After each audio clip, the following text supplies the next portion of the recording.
Hey guys, welcome to another plugin review. Today we have something special.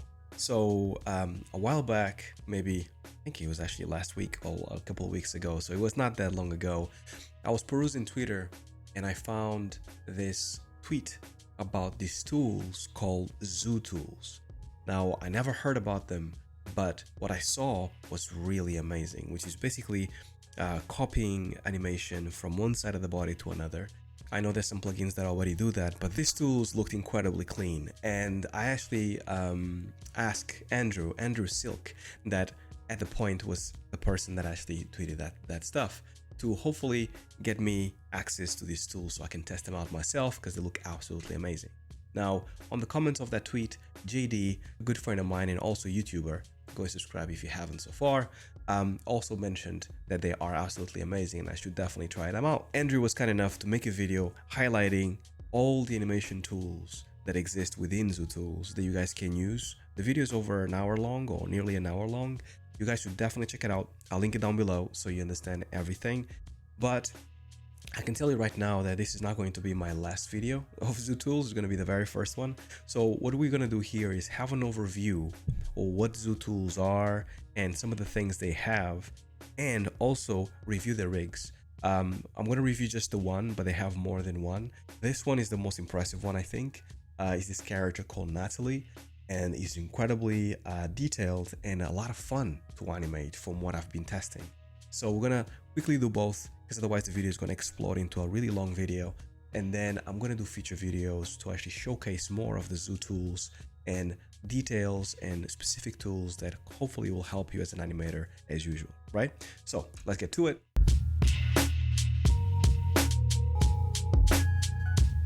Here we are in Maya. Now this kind of rendering that you can see here, first and foremost on Natalie, is standard and is default with Zoo Tools. This is another thing that you get. It's not only for animation. They also have amazing rendering tools. So if you want to make your characters look really good, 100% download Zoo Tools because they have a whole bunch of stuff and light preset that basically will make your animations look super awesome. So this is just me opening the scene. I didn't do anything. This is why the yellow background and also the dark floor. I'm going to leave it like that. I kind of like it. It looks kind of like yellow mist, which is cool.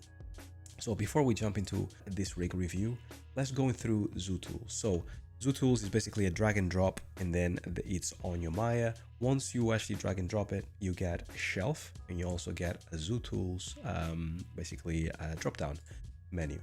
Now this shelf is probably going to be the thing that you use the most if you're anything like me. So we're going to go from left to right to see what they have. Now here is the very first one. This is mostly to do with modeling.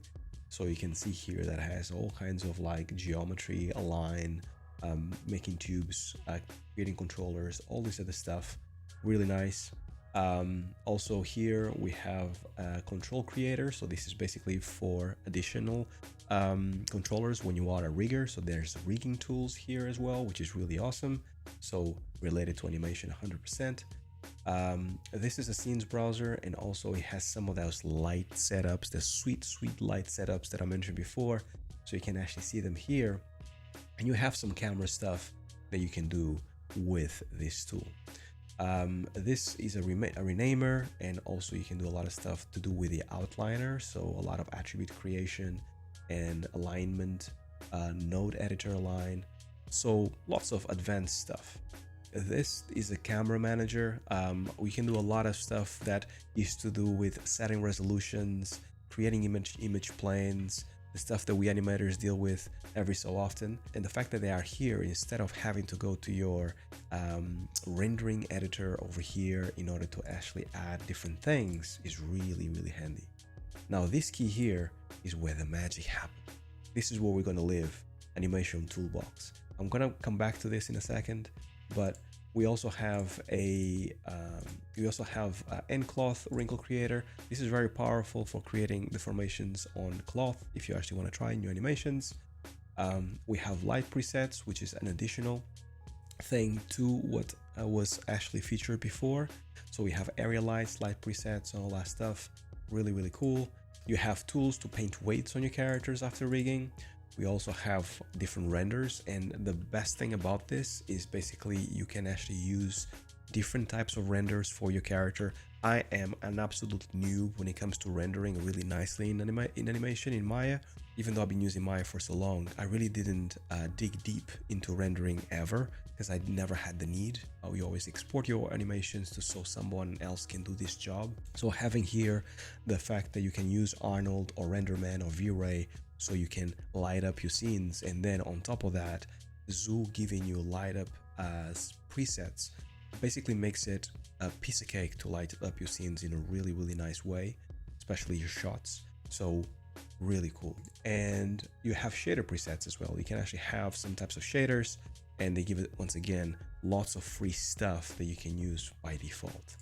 Now, before I go into any of this, because this is basically settings and hotkeys and stuff like that, I'm going to go ahead and open the animation toolbox, and you'll see that this menu is very different from anything that I've seen out there. I was really impressed. As soon as I saw that, I'm like, man, I'm sold.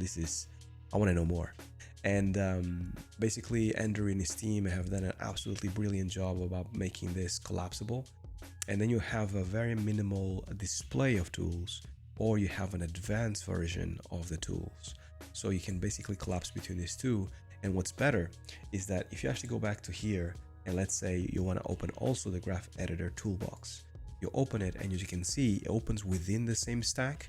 And once again, you can keep it minimal, or you can actually show advanced. Really cool, and all the tools work exactly in the same way. So for example, here, if you want to work with some shaders, you open your shaders presets, and then they show up right here on the bottom if you want to, which is really cool. But for today, we're gonna focus on the animation stuff, because this is what we do here in the channel. And you can see here that you have a bunch of different tools just on the animation toolbox. So some of the stuff that we talked about from different plugins before in the channel, about making animation holds, visibility toggle, which is really cool, making a motion trail, set key in all channels, reset art attributes, all that stuff is stuff that is very useful. They even give you like a little shortcut to open the ghosting editor, which we talked about here in the channel way back. Definitely check it out. I'll leave a link somewhere, because this tool is really cool. And then you have like tools to go play, pause, and skip and go to the next frame, and having it right here is really cool, because I'm a big believer of saving time with either hotkeys or basically the mouse travel time to be as minimal as possible, so you don't have to waste precious animation time, time that you spend with the character moving and making sure that you're keying stuff, right? So one of the biggest pet peeves that I have with Maya is that you have to go all the way over here to press play, to then go all the way over here to then animate. So this means that you can have your play buttons and your settings and your controls anywhere you want. And as you animate, you can just go, how does that look? I don't like it, cool, let's go to the thing. You want to go to the next frame, you want to go to the previous frame, you want to go to the next key, previous key. All of that stuff is really nice. They even give you extra settings when it comes to stepping through keys. Go back 5 frames, go forward 5 frames. Really cool. On top of that, they allow you to set your play range very easily here. So if I want to actually set it to this, it goes to 32, and if I want to, I'm here, right there. Now I have a new range, which will, once again, allows you to have less mouse travel time, so you don't have to go all the way up here in my case and then move it. I already have it on top just because I don't want to go all the way down again to change this, but this makes it much easier. So lots and lots of tools to actually dig in, which we don't have time in this video, otherwise we'll be here forever. So what I'm going to do instead, I'm going to close this now that I gave you guys a tease, and I'm going to look quickly at the rig, because the rig looks incredibly clean and very professional in how it's set up. So we have our channel box open, we have our rig, and let's go from, as always, from the bottom to the top to see what we have. Now, right at the bottom, we have the usual translates and rotates, and then we have the display offsets. Now, this is actually quite interesting because you can offset the whole motion of the body, but you don't have to actually touch your main controller. Very useful at times, which is nice. So what's even more useful for us gameplay animators is that you can display root motion control. So this, as I mentioned before, incredibly useful for games because this is actually your capsule. And notice that as I move my character forward, my root motion is moving with it, which then allows you to not forget about it. Because one of the things that most animators do in games is forget about this controller, and they animate the character, everything is awesome, but then the game doesn't know where the capsule is going. So for all intents and purposes, the character is standing still. Then you see in game that the geo is actually doing all kinds of stuff over here. So this is really, really cool, the fact that they allowed it to be connected to the hips. So really nice. Now, moving upwards, we have our feet. Now, on the feet, we have a bunch of different controllers. The very first thing that I thought it was super impressive is the fact that you have toe controls, right? I mean, I haven't seen many rigs that have this level of detail when it comes to toe controls. In all honesty, most rigs have shoes on. They are not barefoot, but still, the level of detail is very impressive to actually see these toes kind of like able to be animated. Really cool. Now, when it comes to the main controller of the foot, you have your ball rolls, you have your toe up and toe down, you have your toe slide, really awesome, toe bank, side bank, and side to side from the heel, which is nice. You also have your IKFKs on the whole leg, which is completely understandable. And this stretch, it's very impressive. So the thing about stretch, you guys maybe don't know, is keeping volume whenever you actually stretch that limb. It's very easy to add stretch, but what happens is you have a piece of geometry that is trying to keep up with the stretch. And what happens is the more you stretch it, the more thin it becomes. And then you end up with something that looks like spaghetti in the end. But as you can see here, this volume, the leg, keeps its shape as it's being stretched. So once again, it shows a lot of love for this rig. Now you have a couple of parenting spaces. The IK, you can parent it to the world, or you can parent to the parent. The FK do the same thing. And then you have the pole vector that you can parent to the parent or parent to the world. Basically these guys here. So if you actually go into parent, we should be able to move it, and it should move with IK control. Let's see, it should move with the leg. Yeah, there you go. So it was IK control. So IK control moves the pole vector with the leg, which is really cool. Sometimes you want your pole vectors here on the knees, on the arms, to be world space. Sometimes you want it to be local. So they give you that option there. Very nice. Now let's look at the hips here. Now on the hips, we have a wiggle hip controller. Really nice. So we have it stretchable. So this is really cool. And the deformation on the stretch is very impressive. Yeah, that looks actually really decent. Sometimes, once again, same thing. As soon as you add stretch, you lose volume. That shirt will be looking really bonkers. Those shorts as well, especially the belly. But that looks legit, looks really, really cool. You can also change the limits of the stretch, and then you have different types of parenting. Really cool. And you have tweakers as well. So you can actually add more or less tweakers. So you can get this upper body to look as good or as simple as you want. Very detailed. So as you can see, initially the rig looks very minimal, looks very simple, but the more you start digging in, the more details you get to see, and the more things you can do with it. Look at that. You have translates, and you also have rotates. These things, yeah, really nice. Yeah, this is translates, and this is rotates. Yeah, really cool. Now let's move on to the hips, like the most important controller of them all. So let's see, we have also stretch for the hips. So if you go past the point, at the moment it's not stretchy, but I'm guessing you can stretch it further. Let's see. Okay, forget about that. Okay, so you have also stretch, you have chest tangent, you also have hip tangent. How far or how low do you want those hips to actually move about. And I have a feeling that this is mainly to do with the stretch that you're getting from the hips. So this stuff, I'm pretty sure when you actually change this tangents, it will change how the look of the middle body of the character. I might be wrong, but I think that's what is meant to be.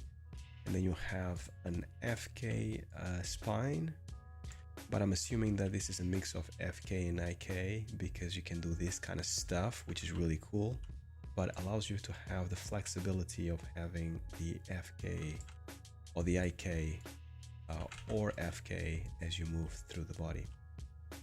Now the arms, we have the usual FK setup, which is cool, and that is bending correctly. I think I selected a finger by mistake. I'm gonna do it again. Yeah, so we can actually rotate correctly in all kinds of ways. But here, I specifically like to animate in IK. So I'm gonna go ahead and change that setting. IK, FK. Yeah, there you go. So now we have IK by default, and now we should have this kind of stuff.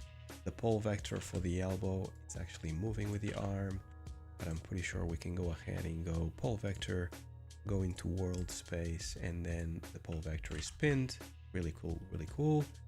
Now let's go for the fingers. That hand looks very appealing and very, very cool. Those fingers are rolling really nice, and then don't roll in a linear fashion.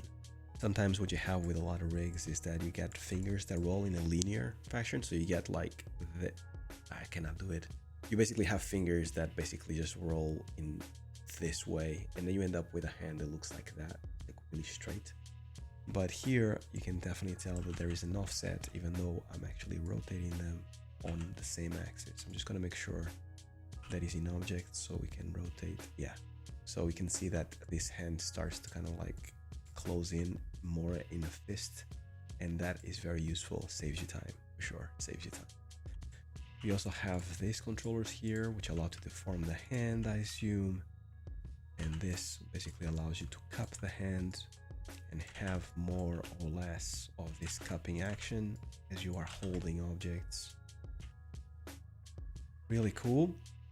Okay, moving up.